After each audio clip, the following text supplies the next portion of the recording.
My name is Ubani. My dad used to be growing up very good, very okay. He was sane. He used to work with Ministry of Interior as one of their top persons. At 10, my dad started getting upset and angry. He would just wake up. There's this cutlass he usually would keep under his pillow. And we have always wondered, what is this cutlass for? Until we got to find out and understand that that was for my mom. He wasn't like this before now, like I said. So whenever the episode starts, he would beat her up with it, and he would, most of the time, lock us up for us to witness it, and we would clean up after him. For the other time, he would throw us out with her, taking her ATM card, every means that we're supposed to use to get help, and he would leave us on the street and leave with her almost dead. So the place we would usually go to was Chisco Park at Utako, because that was where her family knew to come pick her up from when we would contact them. And over time, it kept on happening and happening. Most of the time, it could be pisu, like what you used to pound yam. And then, these are my siblings. In 2012, he told us, oh, you have to move to Cross River State. And we were like, we're already in school. My siblings, we already have friends here. At least we're trying to blend. He forcefully took us to Cross River State with my mom. And then we got signed up in a school, St. Brendan, Cross River State. If you are from there, you would know.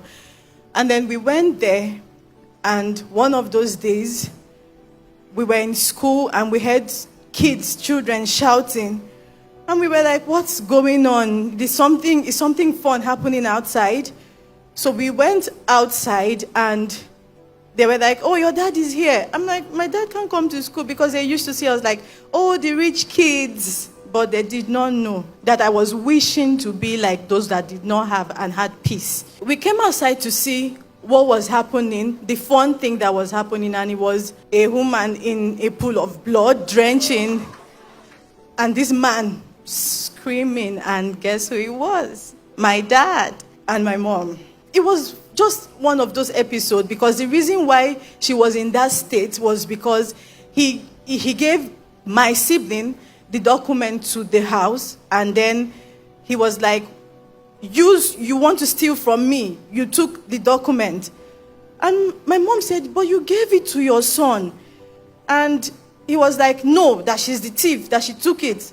And that was why he brought her to school to confirm that indeed she was the thief and she took the document. Meanwhile, the document he actually gave it to my sibling, and my sibling confirmed that the document was with him. And after that, he said, you people can't go to this school anymore. You have to come back and sit in the house. And it was the time where I was supposed to write my WAEC. And we're like, please, the people in the school, the head, were saying, okay, let the siblings go. We're 7. I'm the eldest, 6 boys and just me.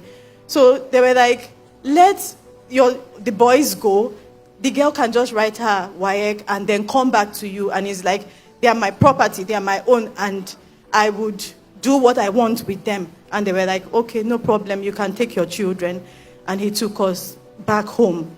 I wrapped myself up like a fugitive trying to run, but I was running from my dad. I went back to write my WAEC. Just to that same day I left in the evening, he was running into the school with his singlet and his boxers, and we were like, why are you here? The principal asked, what happened? He said, Daddy came back and got to find out that something fishy had happened, and he told me to leave. So he wanted to use a machete on him, but he already had nails. The previous day, he stepped on nails and he could barely run. So he told him, the way you are running, don't come back anymore. He told my mom to live with her evil children and not come back. And he came back to Abuja. Coming back to Abuja, my mom had to struggle to cater for my siblings and I with a job that wasn't paying, and I had to grow up by force to start doing things to support My mom and my other siblings, we could barely feed, and we were at the mercy of people. And among the 7 of us, just I and my brother went to school and completed, because we couldn't pay fees for the rest of my other siblings. After 7 years, I said, you know what, I'm just going to go and confront my dad. And then my mom was like, but you hate him. Why are you the one going? I said, I used to be his favorite, so let me just go. And I borrowed money and went to Abuja to meet him. But when I saw him, he wasn't looking like himself. He was already like somebody that was dying or so. And I had to come back because of the strike was over. But he was asking for forgiveness, that he wanted to make peace with my mom and my siblings. I should bring them over to Cross River State. And I'm like, for my siblings, I would try to do that. But for my mom, I don't think she would want to come with us. But I would try. And then that next year, that should be like 2017, when we were supposed to go meet him with my siblings, my auntie called to say, your dad is dead. And everything that he had was collected from us by his people. I'd finished school and went for service, but before going for service, I had already started the process of collecting his death benefit and all. And 1 year passed, 2 years, 3 to 4 to 5, and they were just saying, come back again, go and come back again. And we were like, let's leave this thing. We already started living, so we can just do without these things. But because we were living at the mercy of people, and the work I was doing at the time was 80,000 naira. And when I get that salary, I would have to take all back and give to mommy to try to assist with my siblings. I was stranded before month end where I would get another pay. And I'm like, okay, when you're tired of the weight, that's what the Bible says, you will shake it, you would stand up. And I stood up and said, I'm going to be intentional because I can't keep living like this. And then the word started to come. My mom had to come all the way from Cross River State like 2 months back because of this. This is after 7 years. The word came on the altar, and Pastor Jerry said, he has finished the work and he has cut it short in righteousness. By the wonders of Erah, I announce the Lord has finished the work. The Lord has finished the work. He has cut it short. He has cut it short. My mom went to that place, and among all of the files and everything that was there and people waiting, they said, madam, we're so sorry for keeping you waiting. And they signed the form for her, and the payment came. And we were so excited because finally, the previous time we were struggling and we almost got kicked out from house, and I had to sort for help here. And I was like, how am I going to pay August rent? But this payment came. Everybody, that word that says people would rejoice with you, they would laugh with you. They were even more excited than I was because there's no overtime. We had suffered so much and we thought that was it. Now the big one. A month ago, before my mom left, a word of knowledge came that said, somebody will call you to confess. And we laughed about it. My mom and I told my mom that we know we hear plenty things on NSPPD. I wonder waiting done, this one don't do now where they say, may they forgive him. And we laughed about it, not knowing that it was for us. She left the next day, and 3 days after, she had called multiple times when I was at work. And I'm like, why is this woman calling me again? Is there another problem? And I'm like, mommy, what is it? She was like, I'm freezing. I can't talk. What is going on? She said, remember that person I brought to the house?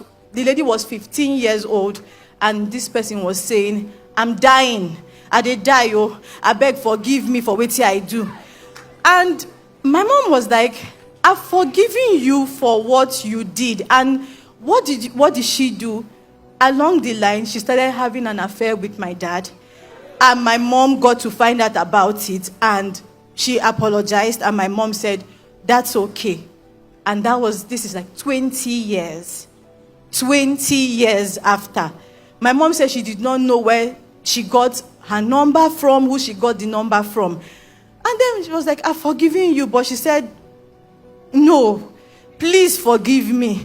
My mom said, what am I forgiving you for? And she opened up to say, everything that happened over all of these years, she did it. All my dad's behavior, the pain, the rejection, she went diabolic. She did it. And that was the word of knowledge that Papa said somebody was going to call you. My God is a house of wickedness. Oh my God, how do I explain this? He's a house of wickedness. They are using it to strengthen a wicked government. Oh, the sound of your hammer. Let it be broken. Let it be broken. If you will not give back your testimony in 3 days, they will run to you for confession. They will run to you for confession. They will run to you for confession. And it was exactly the 3 days Papa spoke about that she called. We are forgiving them. It's hard. But it's a new season for us because we are no more the way that we used to be. We are not at the mercy of people. We are not struggling. But even though I don't have a dad anymore, and it's so painful to know that somebody actually made us go through all of this pain. But I'm so grateful to God where my auntie is for sending me the link. Pastor Jerry, thank you. Thank you. Thank you.